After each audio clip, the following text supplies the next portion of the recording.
Hello friends, आज की class में हम सभी चर्चा करेंगे धर्म की स्वतंत्रता का अधिकार। ठीक है, धर्म की स्वतंत्रता का अधिकार।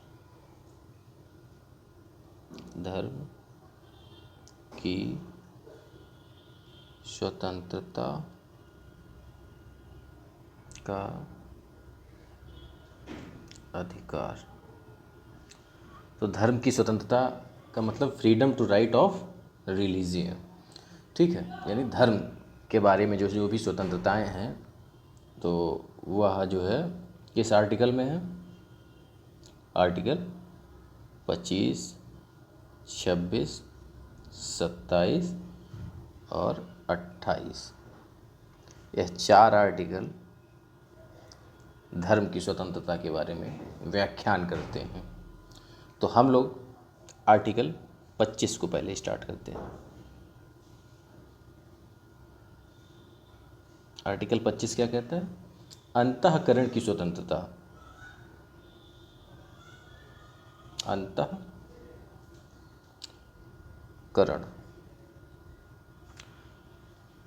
की स्वतंत्रता। ठीक है, अंतःकरण की स्वतंत्रता यानी धर्म को अबाध रूप से मानने की स्वतंत्रता, उसको अपनाने की स्वतंत्रता, आचरण करने की स्वतंत्रता, प्रचार करने की स्वतंत्रता। तो ये सब क्या है? ये सब आर्टिकल 25 में है। ठीक है, तो आर्टिकल 25 क्या है देखिए, अब उसमें और आगे थोड़ा इसको जो है एक्सप्लेन करते हैं। आर्टिकल 25 के अनुसार प्रत्येक व्यक्ति को अंतःकरण की स्वतंत्रता होगी। मतलब आंतरिक मन से यानी आत्मा से किसी भी धर्म को मानने की स्वतंत्रता, वो जिस हिसाब से मानना चाहे उसको मानने की स्वतंत्रता है। ठीक है, तो किसी धर्म को बाधा रहित मानने एवं उसके अनुसार आचरण एवं प्रचार करने की स्वतंत्रता होगी। धर्म की स्वतंत्रता के यह अधिकार सभी व्यक्तियों को है, किंतु यह अधिकार अत्यांतिक नहीं है, यानी एब्सोल्यूट नहीं है। अर्थात इसका मतलब क्या हुआ? जैसे कुछ आधारों पर इस पर नियंत्रण लगाया जा सकता है। वो आधार कौन से हैं? तो हम लोग पहला आधार समझते हैं। पहला आधार है लोक व्यवस्था यानी पब्लिक ऑर्डर। लोक व्यवस्था। दूसरा सदाचार, स्वास्थ्य। ठीक है, स्वास्थ्य हो गया। यह आर्टिकल 25 के फर्स्ट में निहित है, ये ध्यान रखना। आर्टिकल 25 के फर्स्ट में क्या निहित है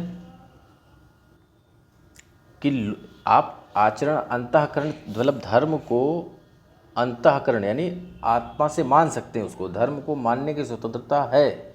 लेकिन यदि धर्म लोक व्यवस्था में बाधक बन रहा है तो वहाँ पर एक्शन लेने का अधिकार है।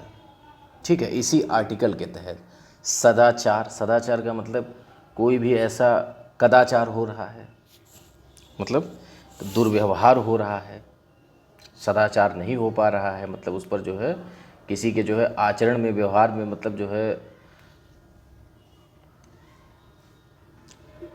आचरण या व्यवहार से किसी को ठेस पहुंच रही है किसी चीज़ से, तो उस पर भी जो है प्रतिबंध है। हालांकि अब धर्म का कोई ऐसी रीति रिवाज हो जिससे सदाचार और स्वास्थ्य दोनों मान लीजिए जो है प्रभावित होते हों, ऐसा कोई अनहाइजीनिक जो है कोई भी परंपरा रीति हो, तो उस पर भी जो है ये संरक्षण देता है। ठीक है, अब उसके बाद दूसरा देखते हैं,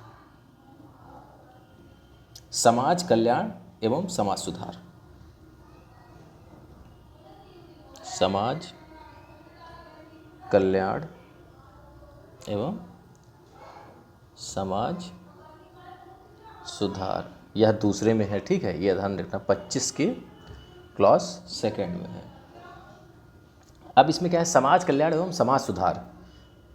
अब यह नहीं होगा कि जैसे आप समाज, जैसे सरकार, गवर्नमेंट ऑफ इंडिया क्या करना चाहती है, समाज सुधार करना चाहती है, कोई भी कुरीति है उसको हटाना चाहती है, और उसको लेकर आप जो है कोर्ट में याचिका डालें कि आर्टिकल 25 का उल्लंघन हो रहा है, तो वह याचिका आपकी खारिज कर दी जाएगी, नहीं मानी जाएगी वो याचिका। उसका कारण है, संविधान में ही स्पष्टीकरण कर दिया गया है कि आर्टिकल 2 में, मतलब जो है 25 का क्लॉज 2 में बताया गया है कि आप जो है समाज सुधार सरकार कर सकती है, समाज कल्याण में अगर कोई चीज़ बाधक आती है तो उसको भी हटा सकती है। ठीक है, तो तीसरा देखते हैं। किसी धार्मिक आचरण से संबंधित किसी वित्तीय, राजनीतिक या अन्य लौकिक गतिविधियों पर मतलब उस पर जो है विनियम किया जा सकता है। ठीक है, या विनियमन जो है उस पर जो है कुछ भी रूल्स बनाए जा सकते हैं। तो यह भी वैसे तो आर्टिकल 25 के 2 के अंतर्गत ही आता है। ठीक है, तो आप उसको 2 ही लिखिएगा। ठीक है, आर्टिकल के 25 के 2 के अंतर्गत ही आता है।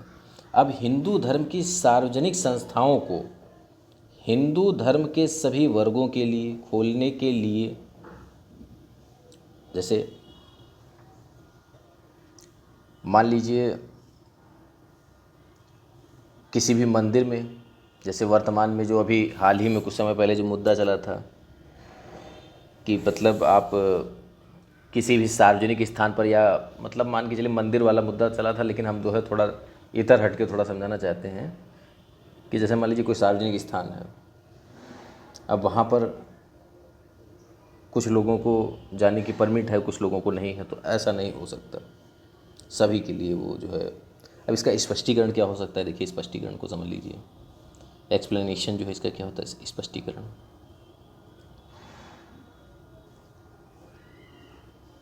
देखिए जो एक्सप्लेनेशन है, स्पष्टीकरण है, उसमें यह बताया गया है कि जो सिख धर्म में कृपाण धारण करना और लेकर चलना, मतलब कृपाण को लेकर चलना और धारण करना, यह धार्मिक अंग माना गया है। अब वहाँ पर जो है यह प्रतिबंधित नहीं है। ठीक है, तो अब दूसरा जैसे स्पष्टीकरण, तो पहला स्पष्टीकरण हो गया। दूसरा स्पष्टीकरण क्या हो सकता है, दूसरा स्पष्टीकरण है कि हिंदुओं के प्रति निर्देश का अर्थ क्या होगा, मतलब जैसे अगर हिंदुओं को निर्देश दिया जाएगा तो उसका अर्थ क्या समझा जाएगा, सिख, बौद्ध, जैन। ठीक है, तो हिंदुओं का मतलब सिख, बौद्ध, जैन समझा जाएगा, ये ध्यान रखना है। अब उसके बाद हम लोग स्टार्ट करते हैं आर्टिकल 25 को। 25 तो आपको समझ में आया होगा, आर्टिकल 26 बताते हैं अब। आर्टिकल 26,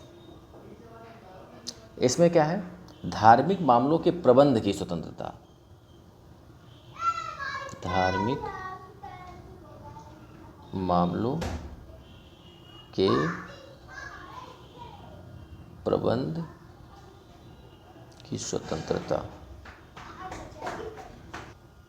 तो दोस्तों क्या हम लोग पढ़ते हैं आगे कि धार्मिक मामलों के प्रबंधन की स्वतंत्रता। इसमें क्या है, किसी धार्मिक संगठनों या लोकोपकारी, यानी जैसे जो जनता के जन कल्याण के लिए जो काम किए जाए, उसके लिए संगठनों को निम्न अधिकार होंगे। क्या अधिकार होंगे, देखिए उनको, ऐसी संस्थाओं की स्थापना करना जो पोषण की स्वतंत्रता का जो है ध्यान रखें, धर्म के मामले की प्रबंध की स्वतंत्रता, ठीक है, उनके पास है। धर्म के मामले में प्रबंध की स्वतंत्रता है, ऐसे ध्यान रखिए। ठीक है, ऐसी संस्था के पक्ष में किसी चल या अचल संपत्ति प्राप्त करने का अधिकार है। ठीक है, चल या अचल संपत्ति प्राप्त करने का अधिकार है। ऐसी संपत्ति का विधि के अनुसार उपयोग करने का अधिकार है। इलीगल नहीं होगा, लीगल होगा, किंतु उपर्युक्त अधिकार पर लोक व्यवस्था, स्वास्थ्य के आधार पर नियंत्रण लगाया जा सकता है। तो ये ध्यान रखना है कि आपका जो है अगर नियंत्रण लगाया जाएगा तो उसका रीज़न जो जब पूछा बनेगा, तो रीज़न क्या बनेगा, मतलब जो लोक व्यवस्था है वो सुचारू रूप से चल सके और स्वास्थ्य व्यवस्था को ध्यान में रखते हुए ये सब काम किए जा सकते हैं। आर्टिकल 27 पे अब हम लोग आते हैं। आर्टिकल 27, कर देने की स्वतंत्रता, बहुत इम्पोर्टेंट है। कर देने की स्वतंत्रता। कर देने की स्वतंत्रता से तात्पर्य, यदि किसी व्यक्ति की आय का कोई भाग धर्म के उत्थान के लिए व्यय किया जा रहा है तो उसे इस आय के भाग पर कर देने को बाध्य नहीं किया जाएगा। ये ध्यान रखिएगा आप। अब इसका मतलब क्या है कि अगर कोई व्यक्ति जैसे कर पे कर रहा है, अगर उसने उसका कुछ भाग, जैसे मान लीजिए जो टैक्सेशन के एरिया में जो भाग आ रहा है वो उसने क्या कर दिया, किसी धार्मिक संगठन को दे दिया, तो अब जो संगठन को दे दिया अब उस पर टैक्स नहीं लगेगा। यह प्रावधान यानी कर देने की स्वतंत्रता है। ठीक है। अब आर्टिकल 28, आर्टिकल 28 को देखते हैं। शिक्षण संस्थाओं में उपासना में उपस्थित होने या धार्मिक शिक्षा देने के विषय में स्वतंत्रता है। फिर से एक बार समझने का प्रयास करते हैं कि शिक्षण संस्थाओं में उपासना में उपस्थित होने या धार्मिक शिक्षा देने के विषय में स्वतंत्रता। किस प्रकार की स्वतंत्रता है? जैसे धार्मिक शिक्षा दे सकते हैं तो वो स्वतंत्रता किस माध्यम से होगी और उसके क्या क्राइटेरिया रहेंगे, क्या उसमें राज्य सरकार का हस्तक्षेप होगा, उसमें नहीं होगा, तो ये सब चर्चा हम लोग करते हैं उस पर। ठीक है। तो हम लोग पहला तो देखते हैं, इसमें जो है 3 प्रकार की संस्थाएँ हैं। देखिए 3 प्रकार की संस्थाएँ कौन सी? पहली संस्था क्या हो सकती है? राज्य द्वारा पोषित हो सकती है एवं राज्य द्वारा प्रशासित हो सकती है। प्रशासित का मतलब जो वहाँ का मैनेजमेंट सिस्टम है उसको राज्य देख रहा हो और राज्य के द्वारा ही पोषित हो, तो वो क्या हो गया? पहला हम लिख देते हैं राज्य द्वारा पोषित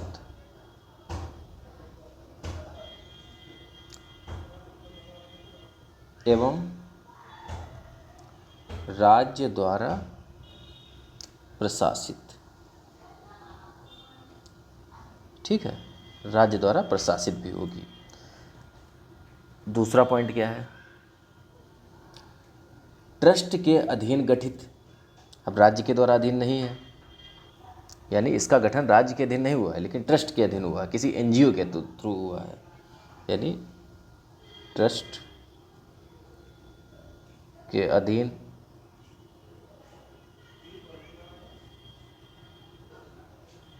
अधीन क्या हुआ है? गठन हुआ है। ठीक है, अधीन गठन, लेकिन प्रशासन जो है उसका राज्य चला रही है, प्रशासन राज्य। ठीक है। अब फिर से एक बात बताते हैं, देखिए राज्य द्वारा पोषित मतलब उसको जो है खर्चा भी राज्य के द्वारा दिया जाना और राज्य के द्वारा ही उसको उसकी व्यवस्था की जानी, यानी उसके प्रशासन की व्यवस्था की जानी। और ट्रस्ट के अधीन गठन और प्रशासन, यानी प्रशासन कौन करेगा? राज्य करेगा। अब हम लोग तीसरा पॉइंट देखते हैं, इसमें किस प्रकार की ट्रस्ट मतलब जो है जो संस्था मतलब गठित की जा सकती है। निजी क्षेत्र द्वारा गठित,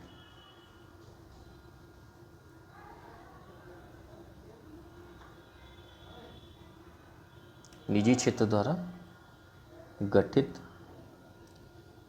क्षेत्र द्वारा गठित राज्य द्वारा सहायता या मान्यता प्राप्त। राज्य द्वारा सहायता एवं मान्यता प्राप्त। तो 3 प्रकार की जो है संस्थाओं का गठन हो सकता है। ठीक है। अब इस पर जो है कुछ प्रतिबंध भी लगाए जाते हैं जिनको हम क्रमवार देख लेते हैं। जैसे आर्टिकल 28 का पहला क्या कहता है? 28 का पहले का मतलब हमारा है आर्टिकल 28 है, लेकिन उसमें जो हमने 3 प्रकार की संस्थाएं बताई हैं जो गठन हो सकता है, तो उस पर किस प्रकार से प्रतिबंध लगाया जा सकता है तो देखते हैं। जैसे राज्य द्वारा पोषित एवं राज्य द्वारा प्रशासित है तो उस पर क्या प्रतिबंध होगा? उस पर प्रतिबंध होगा धार्मिक शिक्षा नहीं दी जाएगी। ये ध्यान रखना है कि जब राज्य द्वारा पोषित एवं राज्य द्वारा प्रशासित होगी तो उसमें धार्मिक शिक्षा नहीं दी जाएगी। तो ये आप लोग लिख लेना, ध्यान रखना इसको।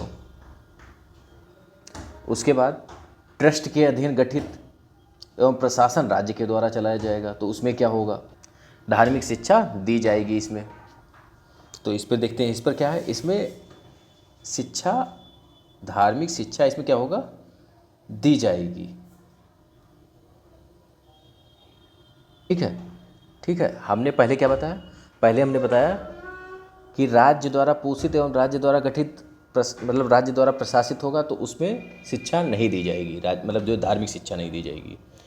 लेकिन यदि ट्रस्ट के अधीन गठित है लेकिन प्रशासन राज्य कर रहा है, उस कंडीशन में धार्मिक शिक्षा की मान्यता है, आप दे सकते हैं, धार्मिक शिक्षा दी जाएगी। फिर उसके बाद जो तीसरा है, निजी क्षेत्र द्वारा गठित और राज्य के से मतलब मान्यता प्राप्त है, या कहने का मतलब है सहायता प्राप्त है, उसमें क्या होगा, लोगों की सहमति से धार्मिक शिक्षा दी जाएगी। क्या होगा, लोगों की सहमति से, क्योंकि निजी क्षेत्र का है तो उसमें लोगों की सहमति से धार्मिक शिक्षा दी जाएगी। तो ये आपको ध्यान रखना है। तो इस प्रकार से ये आर्टिकल हमने, और इसमें धार्मिक स्वतंत्रता को हमने समाप्त किया है। अब हम लोग चर्चा कर लेते हैं संस्कृति एवं शिक्षा संबंधी अधिकार। अब संस्कृति और शिक्षा संबंधी अधिकार यह केवल नागरिकों को है, ये ध्यान रखना है। आर्टिकल 29 और 30 यह केवल भारतीय के लिए है, भारतीय नागरिक है, तो उसी के लिए प्रावधान है। अब हम लोग चर्चा करते हैं संस्कृति एवं शिक्षा संबंधी अधिकार। उसी में ये दो आर्टिकल आते हैं, संस्कृति एवं शिक्षा संबंधी अधिकार। तो अब देखते हैं इसमें आर्टिकल 29 पहले देख लेते हैं, चर्चा कर लेते हैं इस पर। आर्टिकल 29 पर इसमें क्या है, अल्पसंख्यकों के अधिकार हैं। इसके लिए आर्टिकल कौन कौन से हैं, अल्पसंख्यकों के अधिकार के लिए 29 का पहला है, 29 का दूसरा है। और 30 में क्या है अभी बताते हैं पूरा, 30 को भी समझ लेते हैं। 30 में क्या है, अल्पसंख्यक वर्गों के शिक्षण संस्थाओं की स्थापना एवं पोषण का अधिकार। ठीक है, फिर से ध्यान रखिए, अल्पसंख्यक वर्गों के शिक्षण संस्थाओं की स्थापना आर्टिकल 30 में है, और पोषण का अधिकार है। इसके लिए भी 2 आर्टिकल हैं, क्लॉज है, मतलब फर्स्ट एंड सेकेंड। तो हम लोग पहले क्या करते हैं, 29 का, आर्टिकल 29 का क्लॉज फर्स्ट देख लेते हैं। इसमें क्या है, भारत के प्रत्येक नागरिक को अपनी भाषा, लिपि एवं संस्कृति को बनाए रखने का अधिकार होगा। ठीक है, भारत के प्रत्येक नागरिक को क्या होगा, अपनी भाषा, लिपि एवं संस्कृति को बनाए रखने का अधिकार होगा। अब वहीं पर आर्टिकल 29 का सेकंड क्या कहता है, राज्य द्वारा, सेकंड क्या कहता है, राज्य द्वारा संचालित शिक्षण संस्थाओं में किसी नागरिक के साथ प्रवेश देने के लिए धर्म, मूल, वंश, जाति, भाषा के आधार पर भेदभाव नहीं किया जाएगा या उसे वंचित नहीं किया जाएगा। ठीक है, यानी कोई उसमें जो है कैटेगरी या कोई भी धर्म, मूल, वंश, जाति का कोई भेदभाव नहीं होगा, ये ध्यान रखना है आपको। अब आर्टिकल 30 का फर्स्ट क्या कहता है, धर्म एवं भाषा पर आधारित सभी अल्पसंख्यक वर्गों को अपनी रुचि की शिक्षण संस्थान स्थापित एवं पोषित करने का अधिकार होगा। जैसे इसमें आर्टिकल फर्स्ट में क्या कहा गया है कि धर्म एवं भाषा पर आधारित सभी अल्पसंख्यक वर्ग को अपनी रुचि की शिक्षण संस्था स्थापित करने का, पोषित करने का। अब उसमें जैसे अगर कोई भी SC ST के लिए, जैसे मान लीजिए जो भी वंचित वर्ग हैं या जो है जो पिछड़े वर्ग हैं, उनके लिए कोई भी संस्था खोली जाती है, तो उसमें अगर कोई व्यक्ति जनरल जाता है, वो कहता है हमको भी एडमिशन चाहिए, तो उसको नहीं मिलेगा। यह हमारे प्रावधान संविधान में है, और वह संविधान का कौन सा आर्टिकल प्रावधान देता है, 30 का फर्स्ट पार्ट देता है हमको। यानी आर्टिकल धार्मिक स्वतंत्रता, मतलब धार्मिक स्वतंत्रता में संस्कृति एवं धार्मिक स्वतंत्रता, सॉरी गलत है, संस्कृति एवं शिक्षा संबंधी अधिकार में आ जाता है। ठीक है, तो यह उसमें हमको अधिकार मिलता है संस्कृति एवं शिक्षा में कि हम एक अल्पसंख्यक के लिए, जैसे हम किसी भी बालिका विश्वविद्यालय को खोल सकते हैं, ऐसा कॉलेज खोल सकते हैं जिसमें केवल SC ST पढ़ सकते हैं। ठीक है, या ऐसा कुछ प्रावधान कर सकते हैं जिससे उनको SC ST को लाभ हो जाए, OBC को। या अब तो EWS इकोनॉमिक आधार पर। तो ये सब जो है इनको लाभ लेने के लिए जो है तो ये ध्यान रखना है, ये आर्टिकल 30 का फर्स्ट कहता है। अब आर्टिकल 30 का सेकंड क्या कहता है? राज्य द्वारा किसी शिक्षण संस्था को सहायता एवं अनुदान के लिए इस आधार पर भेदभाव नहीं किया जाएगा कि वह किसी धर्म या भाषा पर आधारित अल्पसंख्यक वर्ग के प्रबंध में है। अब अल्पसंख्यक का मतलब है कि वह किसी धर्म से रिलेटेड नहीं है। अल्पसंख्यक का मतलब अल्पसंख्यक, ठीक है, ना वह किसी भाषा के आधार पर होगा न धर्म के आधार पर होगा, हमने बताया। अब इसमें एक चीज़ और है, ध्यान रखना। अब इसके तहत ये है कि जो हमने बताया आर्टिकल 15 बताया था, उसमें 15 के 5 में हमने आरक्षण को बताया था। मतलब इसके तहत जो दिया गया आरक्षण है वह आर्टिकल 30 पर लागू नहीं होगा, यानी उस पर लागू इसलिए नहीं लागू, मतलब जो संस्थाएं हैं 30 के अंतर्गत जो गठित की जाएंगी जो भी है उन पर यह प्रावधान नहीं लागू होगा। ये ध्यान रखना है कि आप उसमें आरक्षण इतना इसको दीजिए इतना इनको दीजिए, ऐसा कुछ नहीं होगा। तो यह संविधान हमारा प्रावधान करता है, ठीक है। तो इस तरीके से हम लोगों की आज की क्लास इतना ही रखेंगे और नेक्स्ट क्लास में हम लोग संवैधानिक उपचारों का अधिकार पढ़ते हैं दोस्तों, ठीक है। तो जय हिंद दोस्तों, बाय बाय।